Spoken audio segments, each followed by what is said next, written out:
Hello everybody and welcome back to part 2 of an unnecessarily detailed and possibly inaccurate review of Final Fantasy 1. In this section, we will mainly be going over the lore of Final Fantasy 1. Before we begin, it's best to quickly give an overview of the class system in the game.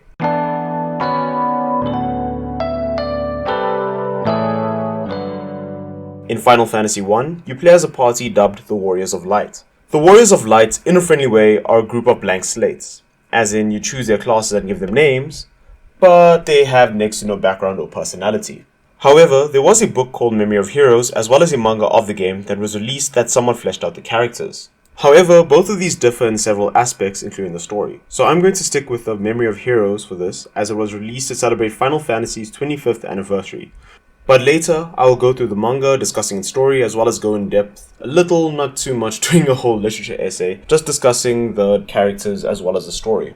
But, back to the class system. So, to begin, you can select one of 6 classes for each of your party members. The classes are as follows. The first class you can choose is a warrior or fighter. This is the tank of your group, as their main stats are their HP, stamina, and strength. In addition to that, he can also hold some of the most powerful weapons in the game, including the game's most powerful sword, Excalibur. However, he is also considered the most demanding in terms of cost, as you'll be spending most of your gil, Final Fantasy's currency, on buying equipment and upgrades for him. And just also a bit of a side note, he can't use any form of magic. In Memory of Heroes, which I'll be referring to as Memories from now on, the warrior's name was Cetro and he was the leader of the Warriors of Light. He is portrayed as righteous, honest, straightforward, pretty much your knight in shining armor kind of character. Later in the game, when you can upgrade classes, he transforms from a warrior to a knight, where he can cast white magic and can use equipment that the warrior was unable to. The second class is the monk or black belt, whose main stats are their stamina and HP. This class is a purely physical build and is the cheapest to maintain due to their lack of equipment and weapon options. However, this is also their biggest disadvantage as they solely rely on their stats. Interestingly enough, this is the only class in the game that cannot learn any form of magic at all. Because at least with the warrior, when it gets upgraded to a knight, it can use a certain level of white magic spells. Whereas this one cannot learn any form of magic regardless of whether it's in its upgraded class or not. To make up for the lack of equipment options, as well as for magic, they do gain a damage bonus if they attack unarmed, and gain a defense bonus depending on their stamina. Later in the game, when they upgrade their class, they then become a master. And because there isn't really much of an obvious difference between the two, I just went ahead and took a look at the damage bonus as well as the defense bonus they got and did a comparison between the two classes, where here are the calculations, which they just took more than I expected to do. Which, yeah, I'm kind of glad I don't have to look at too many calculations. I also just did some calculations or predictions of the bonus that the monk and master receives in terms of attack and defense. For these calculations, I worked on the assumption that the stamina and level would increase by 1 and were equal. In terms of attack, the master class would eventually plateau at around 1.2 times the monk's attack, meaning there really isn't that significance of a difference of attack, especially in the late game. However, in terms of defense, the master would always have a 25% difference in unarmed defense in comparison to the monk. Not really that much of a crazy difference, but still, every little bit helps. The third class is the thief class. Their main stats are agility and luck, with their luck stat being the highest in the game. In the beginning of the game, compared to the warrior and monk, they are quite lackluster in terms of attack in the game. However, due to their main stats, they are the most likely to attack first, due to their high agility, and they also give your party a better chance of escaping due to their luck. Later in the game, this class is upgraded to a ninja, which allows them to access black magic up until level 4, improving their combat ability, but still not as effective as the master and knight. In Memory of Heroes, the thief's name is Zalver. Zalver? I'm just gonna call him Zalver. He was described as being the one to have a realist attitude, keeping the party grounded. He is also described as cynical, cocky in battle, and often gets in spats with Cetro. Throughout this section, you have been hearing me mentioning black and white magic. So I think that before I go into the last 3 classes, I just quickly discuss these 2 forms of magic, as they are quite important for the next 3 classes. In the game, there exist 2 types of magic, namely black magic, which describes a class of offensive spells mainly to inflict damage or to hinder the enemies, and on the other side, you have white magic, which is magic that is meant to support your party either through healing, reviving, curing, or providing various buffs. In each of these classes, there are also levels of spells, with each level varying in effectiveness. For example, The White Magic Cure, which is a level 1 spell that helps to heal your party just a little. It has an upgraded version, which is a level 3 White Magic called Cura. In comparison to its level 1 counterpart, it's described as healing a moderate amount, and when used, it is actually quite a bit more effective as it kind of heals much more than the level 1 does. Then to go even further, there is a level 5 version called Curaga, which heals even more, then Curaja, which heals for maximum health. And in terms of these levels, there are a total of 9 levels of spells in each class. So with that out of the way, we can now go back to discussing the different classes and go over the final 3. The 4th and 5th class is the White and Black Mage. As the name suggests, the White Mage uses white magic and the Black Mage can only use black magic. Neither mage can wield weapons, which mean it's often better to leave the attack button as a last resort as they have poor physical attack. The White Mage is perfect for supporting your team, but has access to next to nothing in terms of offensive capabilities, except towards the undead, as they have access to the spell Dia and its upgrades, which can actually hurt the undead. However, the ability to revive and heal your team is invaluable. Just make sure that the White Mage or White Wizard that you have doesn't die, especially when you're going up against a hard boss, else you might as well call it quits. When they are upgraded to a White Wizard, they do gain access to the Holy Spell, which is one of the most powerful spells in the game, second to only Flare, or also known as Nuke. In memory of heroes, the White Mage's name is Flora, who is described as kind, motherly and gentle, however is fearsome when angered. There's also a bit of confusion over the gender of Flora, but I'm not going to touch that. The Black Mage, as mentioned previously, specializes in offensive magic to deal damage to your enemies as well as buff your allies in battle. Later in the game, their class gets upgraded to the Black Wizard, allowing them access to all level spells in the Black Magic class, including many instant death spells as well as access to the most powerful offense spell in the game, Flare. It should also be noted that as you kind of reach the end of the game, enemies will gain more magic defense, making it a better option to buff your teammates as offensive spells aren't as effective. So then your Black Mage will then just move from an offensive role to more of a support role. In memories, the Black Mage's name is Teal, and he was described as quiet, only speaking when necessary. He was also described as kind-hearted, highly intelligent, and in tune with nature. The 6th and final class is the Red Mage.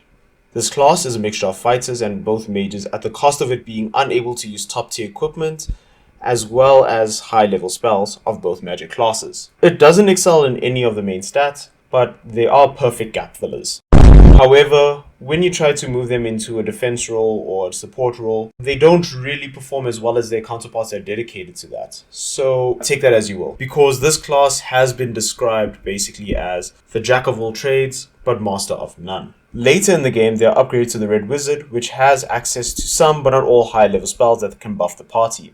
And also, as you reach the end of the game, they'll more likely take a support role as they are better utilized in that role. So as I mentioned previously, you choose the name and classes of your character. While this does give flexibility in the way you can build your party, as I mentioned previously, it doesn't really give the characters you play any depth or background. All you know about them is that they travel from a very far away location and each of them had a crystal. So now, to the story.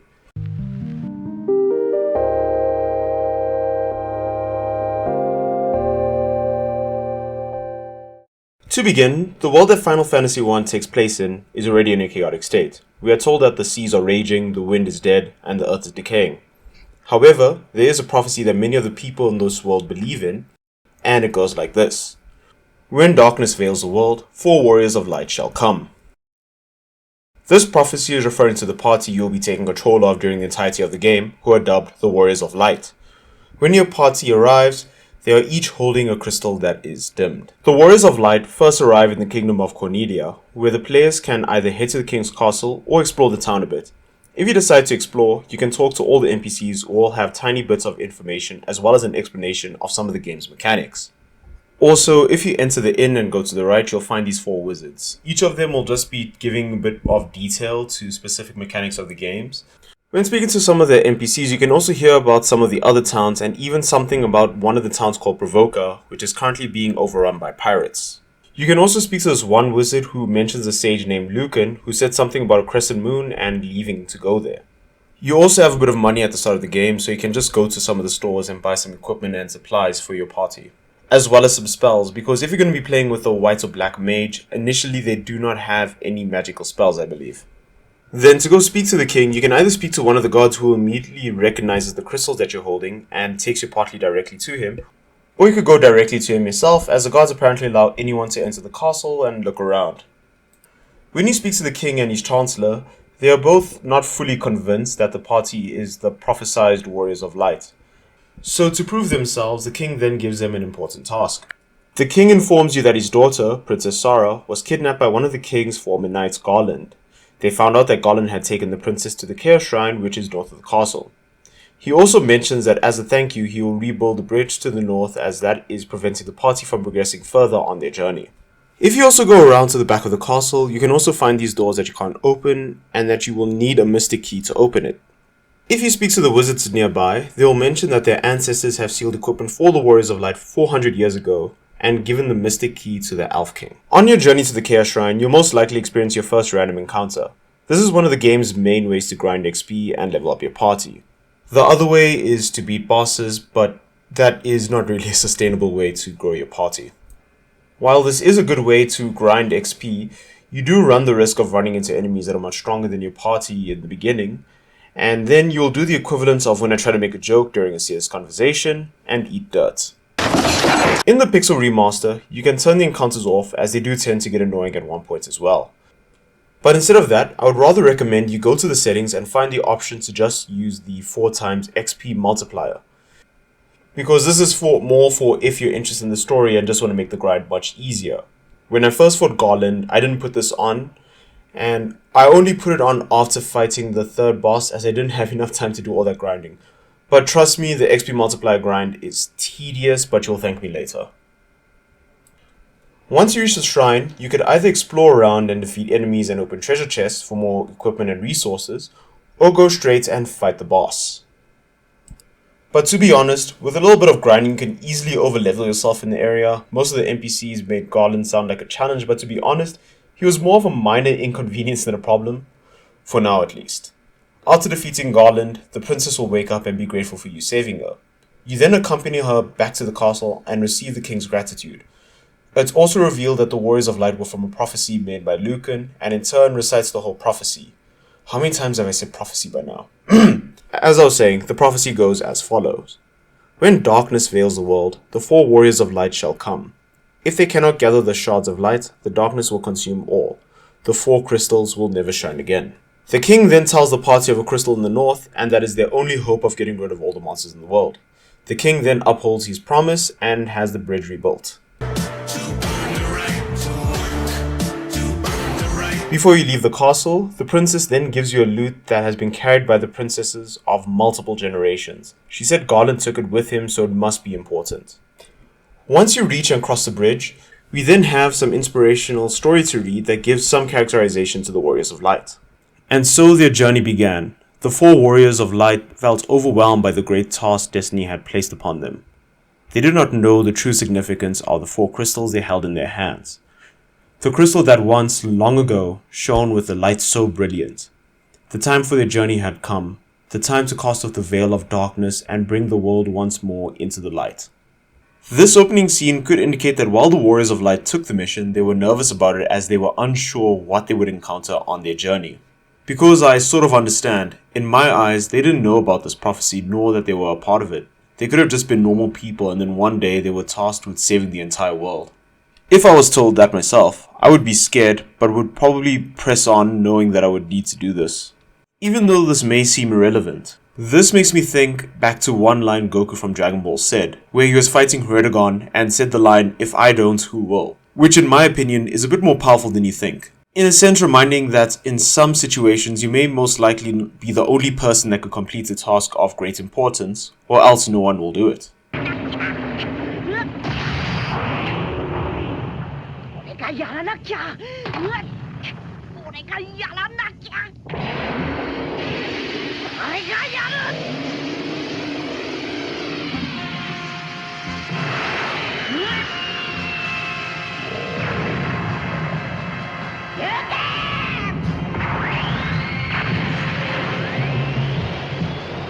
which in my mind gives me enough willpower to push through sometimes the most difficult of issues. But apologies for the random Dragon Ball quotes, but I really liked the series and thought it was kind of relevant. So with the bridge repaired, you have a few more places to explore.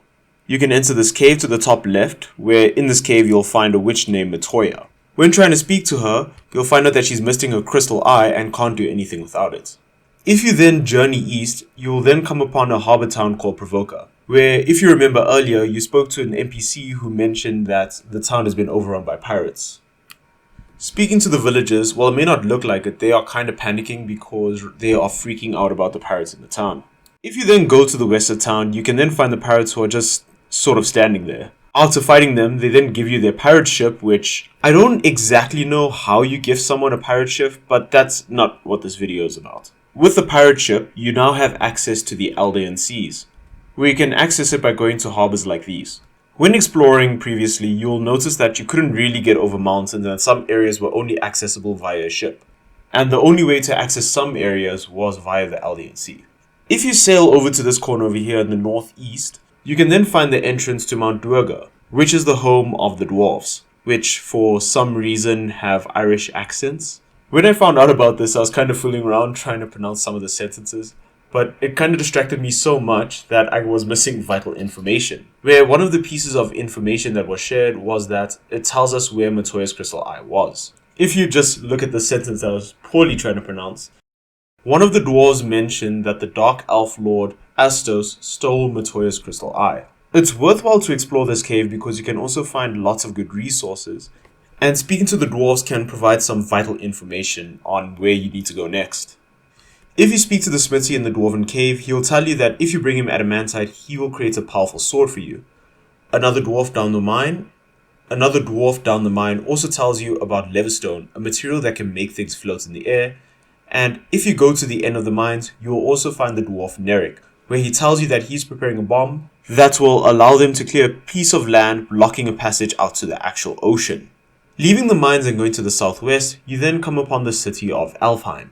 Entering the palace, you find out that the Prince of Alfheim, who also holds the Mystic Key, was put into a coma by the Dark Elf Astos, who, after doing this, robbed the treasury of the palace. There is mention of him by one of the elves in the direction he left, which is in the north. Following that information and traveling north of Alfheim, you eventually come upon a dilapidated castle. And by dilapidated, I mean one tap away from collapsing. It literally has no walls and only bats for residents. You then enter one of the rooms, which in comparison is lavish to the rest of the castle, with the walls being made of gold as well as statues, completely separate from the rest of the castle, where in the center is a king on a throne who is very lavishly dressed. He tells the party that he was tricked by Astos and that his castle fell to ruin. He then asks you to retrieve his crown from the marsh cave so that he can restore his castle.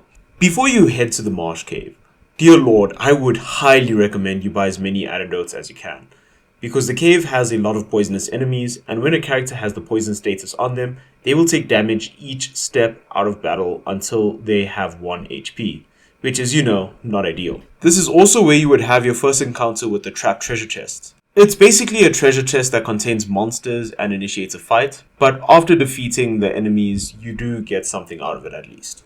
In one of these chests in the cave, you'll eventually find the crown. Returning it to the king, he then reveals that he is Astos and that he tricked you. You then enter quite a difficult boss fight if you're unprepared, as he tends to use a lot of magic spells that debuff your party and buffs him.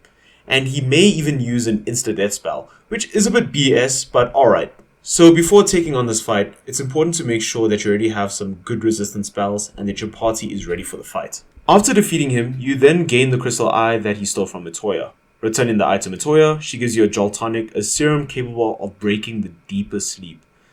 Then, giving this to the Elf Prince, he wakes up from his coma, where he then gives you the Mystic Key, something he was tasked with passing on to the Warrior Lights of Prophecy. Then, going back to those mystic doors mentioned previously at Corso Cornelia, we can then find the nitro powder that the dwarf Neric was looking for. Giving this to Neric allows him to destroy the blockade that was preventing us from going out to the rest of the world. So, with our newfound freedom, our first stop is at the village of Malmund, where the city is in a bad ways due to the decay. The villagers blame this decay on a vampire in the Cavern of Earth due to him attacking the village earlier and destroying its church. And thus, we are then given clues on where to find our next target. When I went through my playthrough, I didn't bother to explore much, but in the village there are mentions of a sage called Sada, and you could also meet a researcher called Dr. Uni, who is researching the Lufenian language. Leaving the village and making our way to the Cavern of Earth, the player is thrown into a gauntlet of dungeons. To be honest, it was a bit of a slog, but once you reach the bottom, you find the vampire. He is a boss, but isn't too difficult to defeat. Upon his defeat, you find a star ruby, and you can also go travel to the room behind this, where you'll find a stone slab. Interacting with it tells you that an evil force seems to be resonating from it, implying that there's more to this cavern than meets the eye. Then leaving the cave and heading northwest, you'll find another cave with a giant blocking your path to a set of stairs. Turns out he was hungry and our star ruby was just the thing he was looking for. Giving this to him, he eats it and leaves. We finally meet the sage Sada, who tells us that the vampire was merely a servant and that the earth crystal as well as the beast corrupting it lie deeper in the cavern. He then gives us the earth rod, tasking us with heading back to the cavern of earth to go to the crystal of earth. Going back to the slab and using the earth rod, it allows us to explore deeper into the cave, where at the end of it we then find the earth crystal. But before we can go any further, the Lich, also known as the Fiend of the Earth, appears before us, telling us he was feeding on the power of the earth, essentially the reason for the decay around Melmond. You then enter battle with it, where it utilizes elemental and physical attacks. It is recommended to have nullification spells like Null Blaze, Null Shock, and Null Frost. Additionally, buffs that allow you to counter his physical attacks will help. Since the Lich is undead, Dia also works in it. After defeating the Lich, the light is restored to the Earth Crystal, saving the Earth from decaying and in essence the people of Melmond. After defeating the Lich, you're probably unsure of where to go or galaxy brain enough to remember that one of the wizards back at Cornelia talked about Lucan and said that he was heading to something crescent shaped. And if you look at the world map, you'll notice a crescent shaped lake at the bottom right of the world map. Heading to that location, you arrive at Crescent Lake, a peaceful village that is so peaceful that people tend to fall asleep and is considered a problem. To be honest, there's nothing interesting to find here except at the top right of the map, where if you go over the bridge and into the forest, you will find a circle of wizards and the sage Lucan standing right at the bottom next to one of the wizards. Speaking to Lucan, he mentions something about a light and something about the future and revolving. Then speaking to the other wizards, they give a bit of background about the other fiends, telling you that they plot to take over the world. They also give a bit of a chronological timeline for the fiends, telling you that the Fiend of Wind awoken 400 years ago, the Fiend of Water following 200 years, and only recently the Earth started to decay due to the Earth Fiend. Based on this, you can deduce that each of the fiends were going to wake up every 200 years, with the Fire Fiend, the last one, waking up in 200 years. However, the Fire Fiend has awoken 200 years earlier than expected and is causing chaos. To prevent the Fire Fiend from causing more chaos than it already is, they give you a canoe to go to Mount Gulg and defeat her. This canoe allows you to go into smaller rivers that the pirate ship could not. It is a pain to navigate and is quite slow. Luckily though, it is not needed that often. You can then enter Mount Gulg through this crevice right here. Entering Mount Gulg, the entire dungeon is covered in lava. You can walk over this, but it damages you similar to poison, dealing damage per step. To be honest, there's nothing really special about this dungeon. All you do is manage your health, defeat enemies, and make it all the way to the crystal. Interacting with a large floating orb, you come face to face with the Fire Fiend, where she mentions or reveals that the reason it woke up earlier was due to the demise of the Lich. The Fire Fiend then also reveals her name to be Marilith and you enter a fight with it. The fight goes as you expect and you defeat Marilith and restore light to the Fire Crystal. I would add more, but this is one of the easier boss fights to go through. Even checking the wiki, it says she is a step down from the Lich. However, this could possibly be due to her waking up 200 years earlier before she was meant to, implying that she had not gathered all of her strength due to this. Before heading back to Crescent Lake, you can then head down to this location to find the ice caves, which doesn't really indicate that it is frozen from the overworld, but ignoring this, you can explore these caves freely. However, your party then collapses through the ceiling and enters the ice dungeon. This dungeon doesn't have a particular boss, and the only thing that may be a bit of an issue is just the ice shards on the floor, where they act similar to lava and poison, dealing damage per step. Eventually, you'll make it to this room covered with snow and snow with this one crack. Stepping on this, it will take you to this area. This area is the entire purpose of this dungeon because essentially, you're here for this thing right here in the center, the Leverstone. As mentioned by one of the dwarves, Leverstone is a material with the ability to make anything it touches fly. But just be careful when collecting it, as stepping on one of these cracks then throws you all the way to the beginning of the dungeon. After collecting it, you now have the Leverstone. Now what? I had to revisit a lot of places to find out what it does. I even went to the dwarf that mentioned it, and he didn't even acknowledge its existence. I then went to Alfheim and spoke to this village elf. They mentioned that by the power of the Levistone, a great sail rises into the sky from the sand sea below the crescent, immediately telling us about the desert south of Crescent Lake. Heading there with the Levistone, you will find the Ryokon Desert. A cutscene then plays, and your party then takes out the Levistone. This causes the earth to shake, and a ship rises from the ground. But this is no ordinary ship, but is instead the airship, the best way to get around in the entire game around the map, allowing you to go into any location, where the only caveat is that it can only land on grass patches, and future locations don't really have grass patches that close to it. The reason why the airship is so great in my opinion is that it can fly over mountains, oceans, villages, and you can even take it back to one of the starting villages where next to them is a large patch of grass, so you can just land right next to them and go inside. But just something also interesting about the airship, the Iranian-American programmer Nazir Gabelli, who was the programmer for the first 3 Final Fantasy games, was the one that developed the high-speed scrolling in the airship scenes that at the time were thought to be technically impossible on the Famicom. And just one more reason to sully on the airship, you can also access a mini game called the 15 Puzzle, which is a scramble puzzle by holding the cancel and action button, although depending on the version of the game you're playing may vary. Completing this game, you can get various rewards, and to be quite honest with you, I'm not too great at this, so here's just a quick clip of me just struggling through it.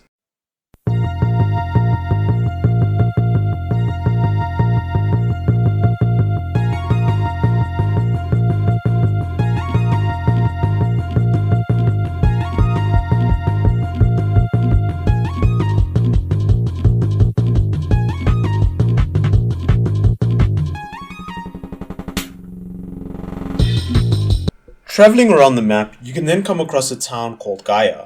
In this town, you can hear mentions of the spring fairy disappearing. Looking further into this, you will then come across this guy who tells you that he sold the fairy to a caravan. Although nobody knows exactly where this caravan is. So, leaving and exploring the overmap further, you can then come across this town called Onrak, where speaking to the villagers, you can find out that a lot of the women there used to be mermaids, as they'll be making weird comments about your feet. You can also find this lady who is in front of the submarine, but doesn't allow you to use it unless you have Oxy Air. Looking around the village more, you eventually come across this one girl who will mention that her father is part of the caravan and that they are currently in the desert to the west. But during my playthrough, I just went to the desert, and since there was no obvious marker, I gave up and did something else. Flying around with the airship, you can also gain access to these big holes in the ground that allow you to travel below the Cardigan Islands where you meet the dragons. Here, you meet Bahamut, the king of the dragons, who gives the party a task of bringing back a token of courage, whereafter he will bestow power to the party. He also mentions that the token of courage won't look like what they expect. If you explore a bit further, you can then speak to one of the dragons, who will then mention the Citadel of Trials Northeast, where you can obtain a token of courage. While looking for the Citadel of Trials, you can also reach this waterfall, which takes you to the Waterfall Cavern. At the end of it, you meet this robot who seems desperate to give you this warp cube and mentions Tiamat and a flying fortress. For now, we can't use it, but it will be important later. Following the dragon's directions, you will then come upon the Citadel of Trials. To begin the trials, what you first have to do is go inside, find this throne, and sit in it. This will then teleport you to a puzzle involving teleporters. The puzzle is basically going through the right set of teleporters in each location until you reach the goal, so it requires a lot of trial and error. At the end of the trial, you receive a rat's tail, which is okay because I think it's meant to trick you, but don't be fooled, this is the token of courage that you're looking for. Defeating then the enemy in front of the throne and sitting on said throne will then teleport you back to the Citadel. Taking this back to Bahamut, he then acknowledges your party's courage and upgrades the jobs of each party member. While exploring, you can also access this village called Lufinia where you meet the Lufinians. The only issue is that you can't understand a word they are saying. So after this, I was pretty much unsure what to do next and went back to looking for the ferry. After a lot of searching, I finally figured out where the caravan was. So it turns out that you just had to walk into this specific area to find the caravan, where once you speak to the person there, you find out that they only have one item for sale, and that is the bottle ferry. Buying this and heading to Gaia, a cutscene will then play where the party release the ferry, where it then flies back to its spring. Speaking to her, she then apologizes for running away without thanking you as she was scared. To make up for this, she retrieves Oxy Ale from the bottom of the spring to reward you with. You obtain the Oxy Ale, which is a stone which allows air to flow out of it endlessly, basically allowing you to breathe underwater. Going back to Onrak and showing the oxyale to the woman in front of the submarine, she is in disbelief that we have the oxyale and allows us to use the submarine. It then turns out that she was a spirit of a mermaid and asks us to save the other mermaids. Using the submarine, you then have access to the sunken shrine, where this map is mainly going to test your attrition, as you'll fight a lot of enemies and you'll mainly be worried about your health. In addition, the enemies you'll mainly be facing here are water types. I do also recommend searching all the treasure chests, as eventually you will find a Rosetta Stone, which will become important much later. Speaking to the imprisoned mermaids, you find that all of them have been imprisoned by the water fiend, the Kraken, and to save them, you will need to defeat it and restore light to the water crystal, as if you don't, they will soon turn into foam. Making your way to the water crystal, you finally come face to face with the Kraken. He doesn't really say anything interesting, but if you remember, he woke up 200 years ago, unlike the Lecha Meredith, who are in comparison asleep for longer, telling us that he will be much stronger than both of them. Although by the time I reached him, I was a bit over-leveled and the fight was more of a nuisance than anything else. After the fight, you then restore light to the water crystal, leaving only one crystal remaining, the wind crystal. Heading back to Malmond, you can then speak to Dr. Uni, the researcher that we met earlier who said he was looking for a Rosetta Stone. When you give it to him, he is overjoyed as he can finally decipher the Lufenian language. As thanks, he then offers to teach a party the language to which they accept. This now allows you to speak with the Lufenians, who earlier you couldn't understand what they were saying. Heading back to Lufenia, you can now understand what they are saying. Speaking to them, they impart some interesting knowledge. They first tell you that the airship was built by a Lufenian ancestor named Sid, and all of them are generally friendly and are also aware of the prophecy as well, and that before their ancestors lived here, they used to live in the sky. They also tell us of the Mirage Tower that can give us access to the Sky Towers, where they also mention that they are under the belief that someone is controlling the Four Fiends. But to investigate this, they did send out some of their warriors, but haven't heard from them in a while. Speaking to one of them, they then give you a wind chime which will give you access to the Mirage Tower, and thus the Lufenian Sky Fortress. Going to the Mirage Tower, you then have to fight enemies as you climb to the top, where eventually you'll find a robot that tells you to use the teleporter. For this, you will need the warp cube. Luckily, you already received it from the one robot earlier. Using the teleporter, you will then arrive at the Flying Fortress. Exploring it rewards you with a good amount of resources, as well as the material adamantite. At this point, I would recommend you head back to the smithy in Mount Duergar, where he will use the adamantite to forge one of the strongest weapons in the game, Excalibur. And this is mainly due to... The reason why I consider it one of the strongest is due to its high attack stats, as well as it being effective against all types of enemies. Going back to the Sky Fortress, you can reach the Wind Sky Crystal and come face to face with Tiamat, the oldest and strongest of the Four Fiends. He uses powerful elemental and physical attacks and has elemental resistances, so it's best to come prepared for this fight. After defeating it and restoring light to the Wind Crystal, you can then explore the airship more and come across an observation tower. Here you can see where all of the crystal energies are converging, indicating where you need to head next. Going to the points where they're all converging, you end up at the Chaos Shrine. This is where you fought Garland and rescued the princess at the beginning of the game. Interacting with the black crystal in the middle, the Warriors of Light present their now shining crystals and focus the light on this crystal, causing it to shine and then enter the pedestal. Standing on the pedestal, the party is then teleported to a different version of the Chaos Shrine. Exploring this area, you eventually come upon a stone slab. Interacting with it, a cutscene plays where the party plays the loot that the princess gave to us earlier.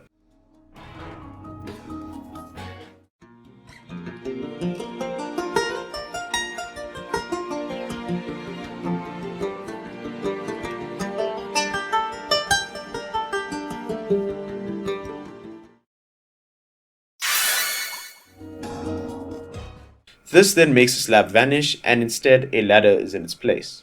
As the party goes deeper and deeper into the shrine, they will face each of the four fiends that they faced earlier one by one. This is sort of strange because didn't we defeat them earlier? And when you fight each of them, they don't really have any dialogue before they face you. It's just straight into the battle. Defeating them and reaching the end of the dungeon, you come face to face again with Garland, the Knight of Cornelia you defeat in the beginning of the game. He tells you that you defeated him 2,000 years from now, but the four great forces, earth, wind, water, and fire, saved him by sending him back in time. He then tells you that he sent them to the future, where they will use the four great forces to send him back in time, essentially creating a time loop. He then transforms into a giant monster, declaring that he will always live due to this time loop.